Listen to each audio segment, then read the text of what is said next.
Hey, what's going on, world? It's your nutritional wellness guy, me, Chef D, and I'm back with another Nutri-tip. Man, today is all about Seamoss. Under the sea, darling is better, something is wetter, take it from me. Anywho, stop judging my singing. It's getting better. Is it? Nah, whatever. It's not about me. It's about the Seamoss today.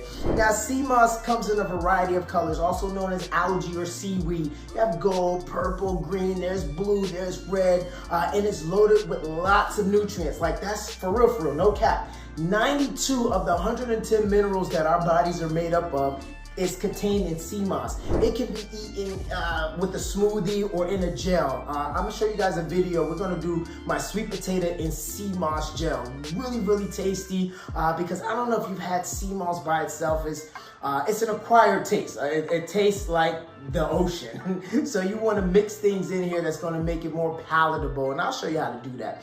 But also, it has been known to help with fertility issues in men and women. Now, let's be clear, research or modern day research is still out right now. It's still trying to figure out all of the benefits of Seamoss. So far, we came up with that it's good with thyroid health, that it may be good with gut health, mental health, as well as overall physical health. Yikes! Seamoss, another healthy-ish health hack approved. And remember, health is wealth, and I'm just here to make sure you're getting paid. Until next time, yum on.